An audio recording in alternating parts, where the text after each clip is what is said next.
Eu sou o Dr. Douglas Lopes, apresentador do programa Fala Doctor.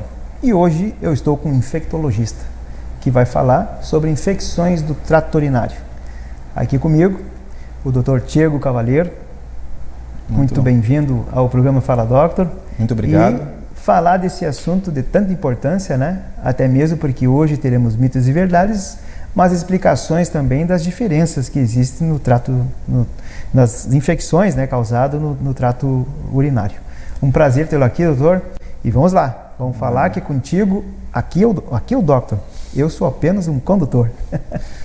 Muito obrigado pela oportunidade, Douglas. Acho que a informação em saúde é algo muito valioso, porque a gente consegue criar uma corrente de informações que se difunde de uma forma mais capaz de mudar a realidade. Assim. Hoje em dia a gente tem informações de diversas fontes, né? E por vezes a gente até questiona alguns aspectos que pode gerar ensinamentos que não são os melhores, e poder conversar junto contigo e expor esse assunto tão importante é algo bem gratificante.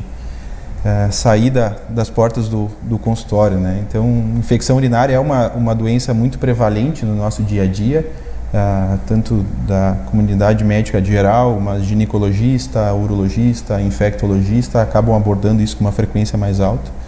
A gente divide infecção urinária primeiramente em topografias, né, em locais de acometimento, tendo infecção alta e infecção baixa, sendo infecção alta principalmente quando acomete o rim, e infecção baixa quando acomete o trato urinário inferior, sendo a bexiga, a uretra, como os locais onde, se o paciente apresentar determinados sintomas, a gente consegue dividir isso do ponto de vista clínico, e daí a partir daí faz diagnóstico e estrutura tratamento.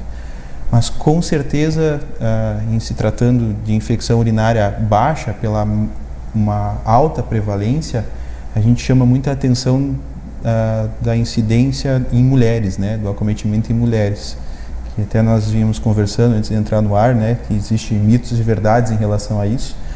E é realmente algo que é muito debatido desde que há o desenvolvimento, né, do ser humano, especialmente das mulheres, das meninas, das adolescentes, das mulheres, porque a frequência é tão alta, pois diretamente relacionado ao aspecto anatômico, né? A mulher tem a uretra bem curtinha, então a uretra ela se situa da bexiga até o meio externo. É diferente do homem, que tem o pênis, que é a uretra mais longa. E as bactérias que fazem infecção do trato urinário são bactérias provenientes do nosso intestino.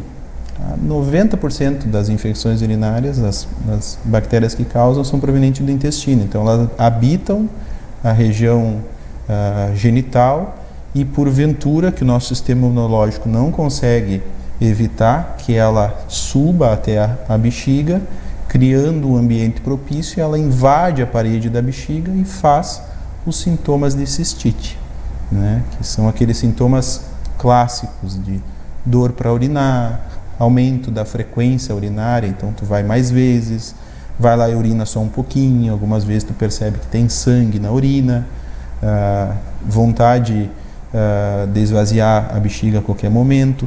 Tudo isso são sinais que lembram cistite, diferente de quando a gente tem uma pielonefrite, uma infecção do rim, que tu pode até ter os sintomas de cistite por um momento, tu não dá importância para isso, 2, 3, 4 dias depois tu começa a ter febre. A febre é algo altamente indicativo que a infecção subiu para os rins. E isto torna o quadro mais delicado, tem uma gravidade maior. Então eu gostaria muito que todos que aqui estão assistindo percebam e valorizem os seus sintomas de infecção urinária baixa e procurem atendimento médico oportunamente, não deixem passar os dias, porque pode, se não tratada adequadamente, a grande maioria das infecções do rim, que são mais graves, elas começam com uma infecção urinária baixa. Então tudo isso serve como um alerta importante para todos que valorize os sintomas, procure o atendimento com o médico da sua confiança. É algo que torna crônico? A frequência, né, a gente classifica, existe um termo que a gente diz cistite recorrente, né? Muitas mulheres que aqui estão ouvindo, e até tem um dado epidemiológico bem interessante, que durante a vida, dificilmente uma mulher não vai ter cistite. Então, quem não teve, espera que vai ter. Que ultrapassa 90% dos casos, 90% da prevalência em mulheres. Então, isso vai acontecer uma vez na vida. Pode acontecer uma vez, tu tratar e nunca mais ter novamente. Mas tem mulheres, infelizmente, que acabam tendo isso de uma forma recorrente. Que tem uma vez, a cada mês tem de novo, a cada 2, 3 meses tem de novo. E isso vai modificando, se tu não tratar adequadamente esses pacientes com o antibiótico correto, pelo tempo certo, pela via certa, a gente pode ter infecções recorrentes, inclusive por germes, por bactérias que adquirem resistência. Então é tão importante a gente fazer uma avaliação bem feita para que isso não ocorra, pois daí a dificuldade do tratamento se estabelece. Não poucas vezes a gente atende um paciente que já usou antibiótico de uma forma equivocada, enfim, ou que tem infecções recorrentes e que tem uma infecção por uma bactéria que a gente só tem antibiótico endovenoso para tratamento. Isso tem sido uma frequência, uma preocupação muito grande nossa hoje em dia, para tratar quem deve devidamente ser tratado, porque a bactéria, se não for tratada corretamente, pode adquirir essa resistência e nos dar dificuldade no tratamento. Pessoas com doenças sistêmicas que tomam remédio contínuo, por exemplo, os diabéticos que tomam Xigdu ou outro, tem remédios que também facilitam. Muito boa a tua pergunta, porque a gente tem remédios que, o paciente diabético especificamente, né, a gente usa alguns remédios que podem aumentar a quantidade de glicose na urina. E isso ser um fator, está sendo discutido atualmente, se aumenta ou não a chance do paciente ter infecção urinária. E infecção no paciente diabético, de uma forma geral, sempre a gente trata com muito cuidado, porque são pacientes que têm uma vulnerabilidade, dependendo do grau do diabetes, uma vulnerabilidade imunológica que aumenta o risco de infecção mais grave.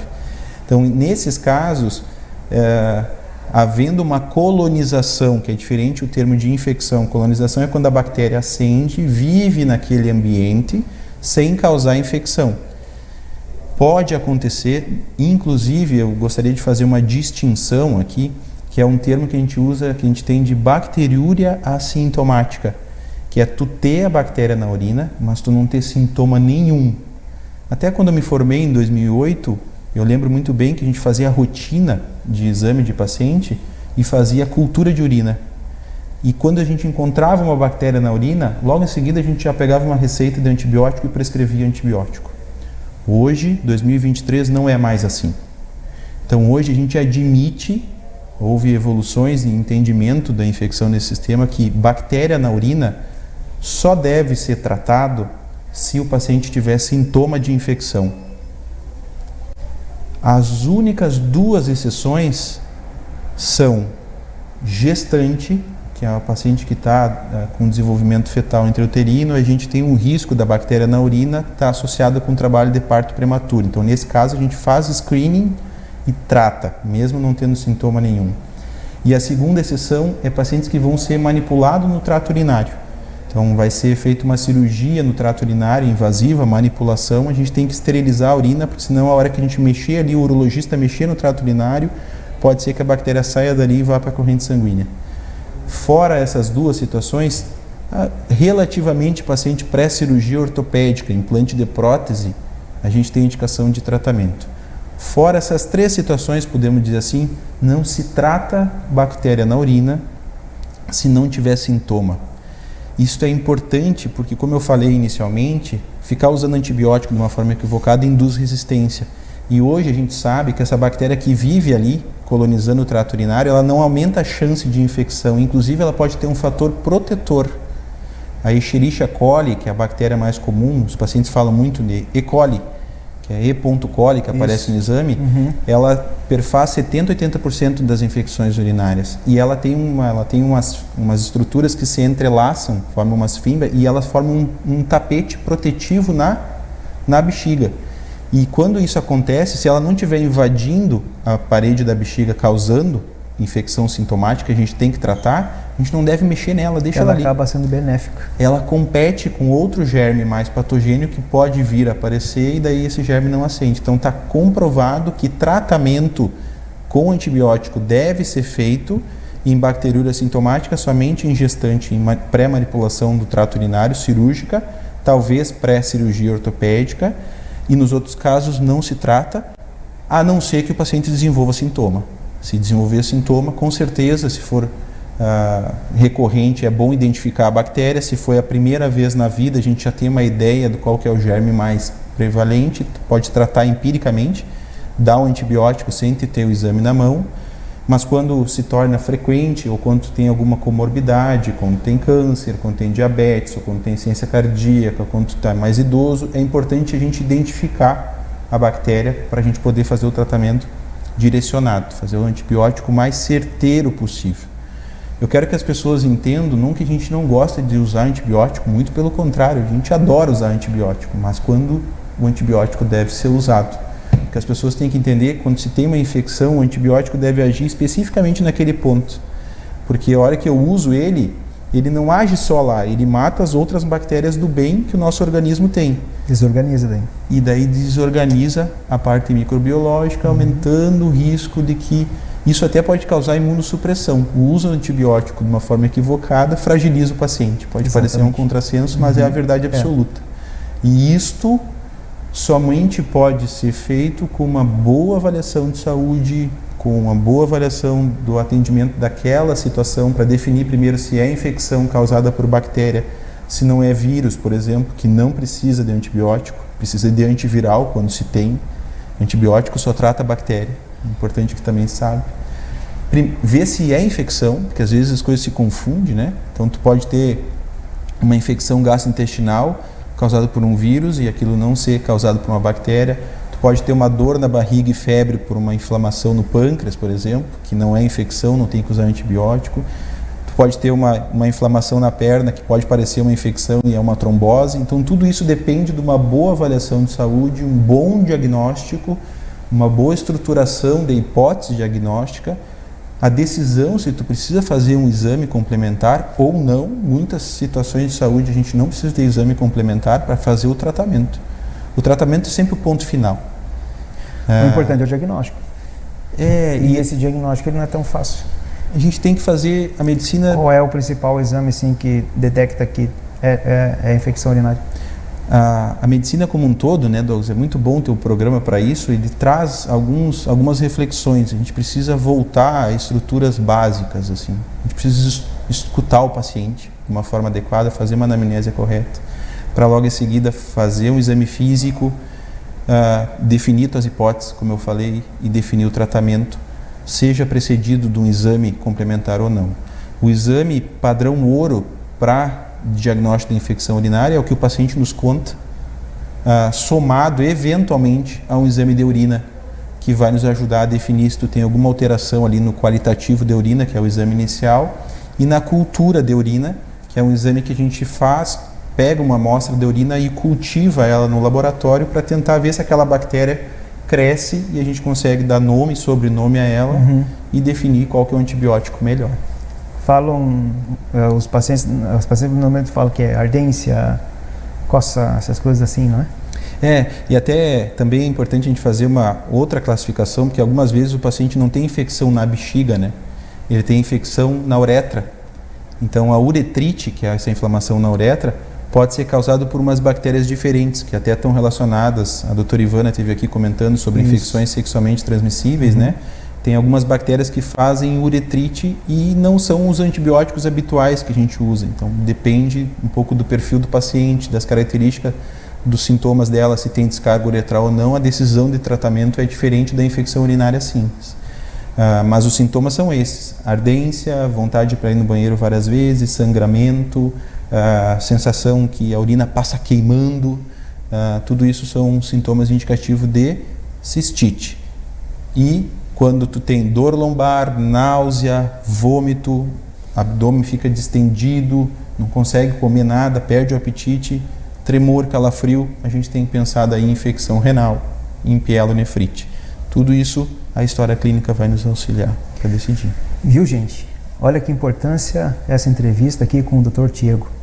E você que muitas vezes pensa que é uma infecção urinária, inclusive até tem o remedinho guardadinho ali e pode não ser. Então é muito importante a procura de um profissional saber realmente, porque às vezes pode ser outra coisa.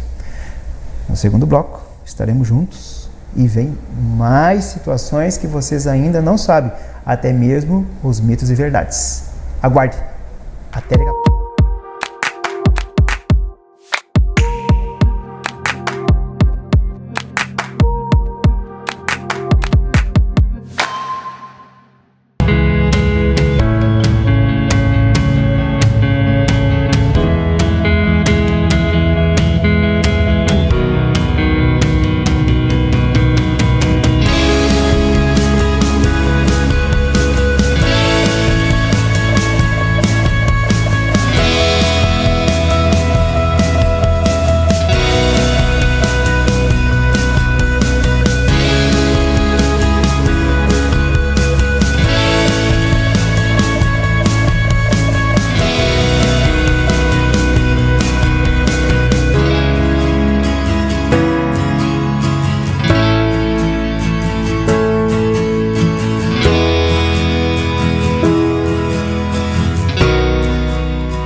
Voltamos ao segundo bloco, falando sobre infecção urinária com o Dr. Tiago Cavaleiro.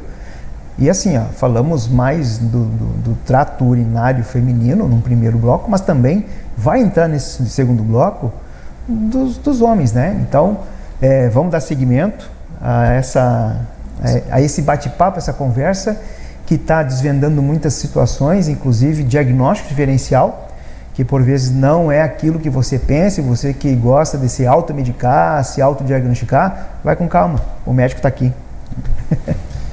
Então, realmente, né, a evolução da informação, ela vem com muito bons olhos. Eu sempre considero isso uma ótima oportunidade, assim, e às vezes o paciente deve procurar os seus meios também. A gente só pede cuidado para procurar nos meios certos a informação, né? Então, o Dr. Google, ele é efetivo muitas vezes. A gente tem que cuidar só para não ultrapassar o limite do que a gente pode. Exatamente. Assim. E nós falamos algumas coisas sobre mulheres. Homem também tem infecção urinária, né? E essa importância do diagnóstico do homem vem especialmente no momento de vida em que ele já tem uma relativa fragilidade. Assim. A infecção urinária no homem, ela começa a ter uma frequência mais alta, especialmente depois de uma determinada idade. Porque todos nós, homens que temos próstata, ela aos pouquinhos, com o passar da vida, ela vai aumentando, invariavelmente. E pode a próstata fica localizada justamente na saída da bexiga, logo no início da uretra. Ela pode, uma vez que ela tem crescimento, ela pode causar um distúrbio no fluxo urinário. E o homem fica com uma quantidade de urina de depósito maior na bexiga. Toda a água parada, toda a urina parada, aumenta a chance de colonização por bactéria. E tu pode, consequência disso, ter um aumento da frequência de infecção na bexiga e também na próstata.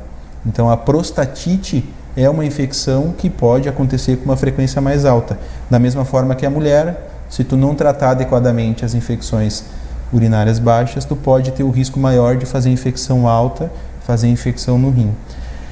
E além dessas circunstâncias, tanto em homem e mulher, a gente tem alguns fatores que são complicadores. O paciente que tem cálculo renal, uma vez que ele faz infecção, sempre deve ter uma atenção maior. Nós chamamos isso de infecção urinária complicada, porque qualquer obstrução do fluxo de urina, seja onde for, esse cálculo estando lá no rim ou no ureter, que é o caninho que liga o rim até a bexiga, ou na própria bexiga, ou na uretra, na via de saída, tu cria um mecanismo que tu evita, ou tu cria uma dificuldade para fazer o clearance da urina.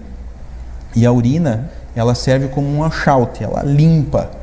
Por isso que a gente diz para o paciente, toma bastante água, né? Aumenta a tua ingestão hídrica, especialmente nesses dias quentes. Quando a tua urina estiver mais concentrada, tiver uma urina mais escura, é o sinal que tu tem que tomar um pouquinho mais de líquido. E com cheiro. O odor fede, né?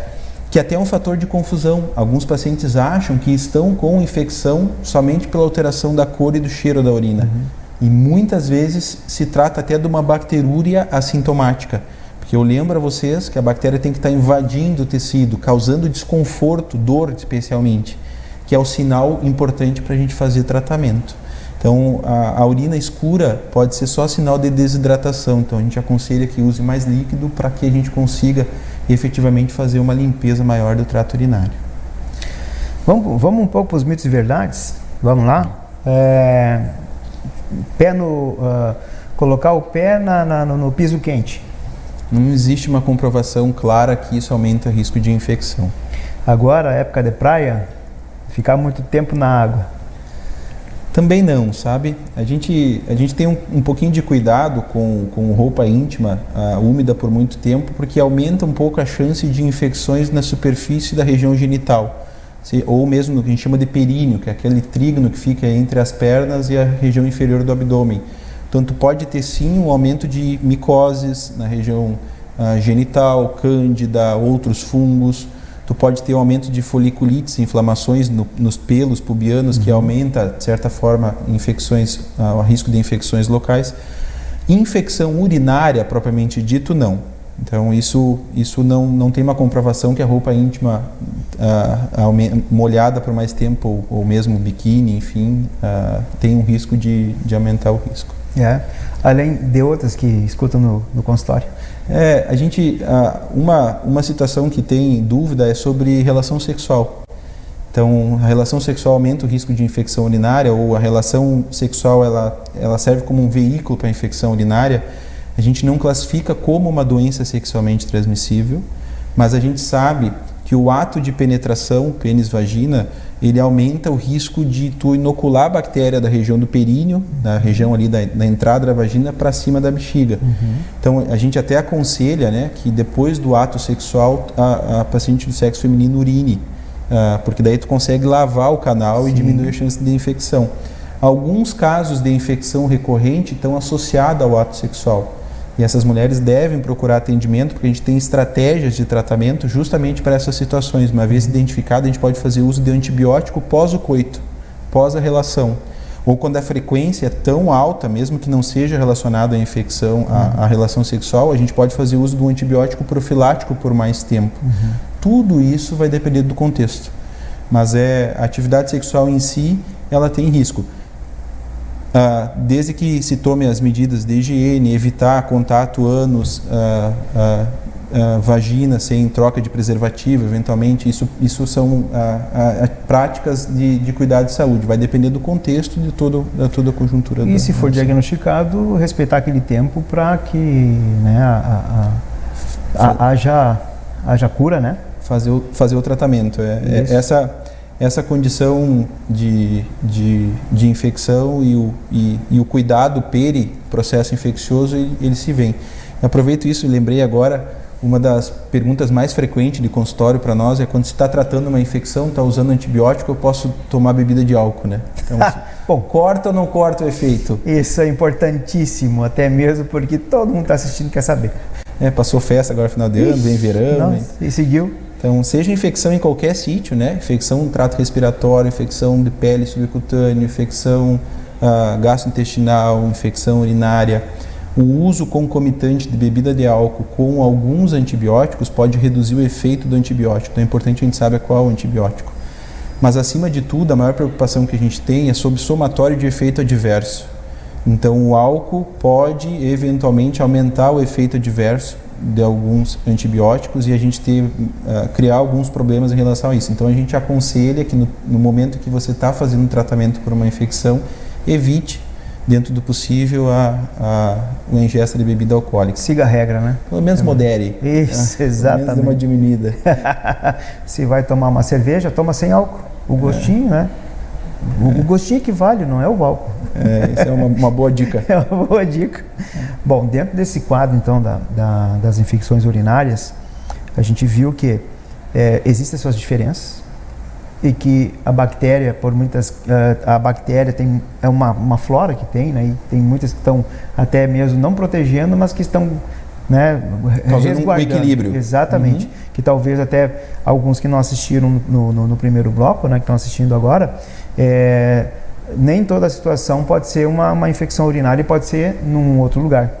E que as bactérias estão mais no intestino.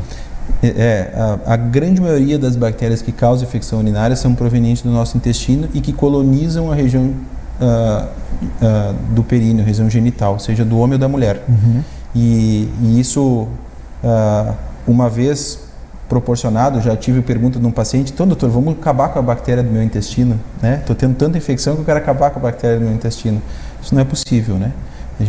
Desde que a gente nasce, a gente vai criando, vai acumulando micro-organismos que vão estabilizando o nosso sistema imunológico. A gente vive num equilíbrio das bactérias que fazem parte da nossa flora com os nossos guerreiros, com as nossas defesas. E isso vai proporcionando uma memória imunológica, uma memória de proteção, que eventualmente, se a gente tiver contato com alguma bactéria que seja conhecida já do nosso sistema imunológico, nem infecção a gente faz. Sim. Por outro lado, se for uma bactéria ou algum outro elemento, um vírus que não seja conhecido, a gente pode fazer infecção, ou também dependente da quantidade do inóculo, né, Douglas? Quando tu tem muito micro-organismo, quando tu é exposto a uma quantidade grande de micro-organismos, a gente pode fazer infecção por isso. Mas o que eu gostaria de enfatizar novamente é que a gente deve tratar a infecção com responsabilidade, né? Eu digo isso, o paciente em si, né? Um autocuidado em relação a isso.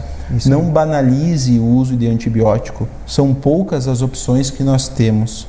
Os desafios futuros são preservar as nossas armas para poder tratá-las, fazê-las manter funcionantes por longo tempo. E usar antibiótico racionalmente faz parte de uma prática que deve ser comunitária. Todo mundo deve aprender isso. Não é só porque na farmácia não vende antibiótico sem receita médica. A gente precisa exigir que haja um controle adequado, precedido de uma história clínica bem feita, de um exame físico, de um diagnóstico, para que a gente consiga usar o antibiótico da maneira correta. Ninguém é perfeito, né? Às vezes a gente eu estou com cistite, não consigo consulta, porque daí eu tenho que ir no pronto-socorro e não deu tempo, estou trabalhando, eu vou ali e compro um remédio para esterilizar a urina. Tem Cistex, tem outros, mas lembre que isso é paliativo, que tu vai precisar, se tu tiver infecção urinária propriamente dita, do uso do antibiótico, e daí a consulta é importante. E o antibiótico ele é específico, ele não e tem antibióticos que tem uma abrangência maior, mas são muito fortes também. Com certeza. E que vai causar também reações adversas, até mesmo estomacais. Hepáticas, estomacais. Então, a gente sempre tenta, né, usar o antibiótico que tem a melhor distribuição, né, naquele tecido que está doente. E preferencialmente que seja um antibiótico que tenha ação mais específica para aquele grupo de bactéria que a gente espera, que no primeiro momento a gente não sabe qual bicho que é. Sim, né? A gente tenta buscar isso através do exame microbiológico e depois até algumas vezes a gente faz um reajuste do tratamento. Começa, dependendo da gravidade da situação, até um antibiótico de um espectro maior, ou seja, que abranja mais sítios e que tem uma melhor cobertura, e depois que identificada a bactéria a gente descalona, a gente usa um mais específico para preservar aquele paciente. O tratamento de infecção é individualizado, e não falo só de infecção, eu acho que o tratamento do paciente como um todo deve ser individualizado, porque eu sou diferente de ti, diferente da minha filha, diferente da minha esposa, então tudo isso muda a interpretação na hora, e a gente tem que ter a arte de poder identificar de uma forma cuidadosa, de uma maneira muito particular, aquela situação para tratar o paciente. Verdade, viu só? Estão escutando isso? Grave, viu? Bom, grave não, porque já está gravado.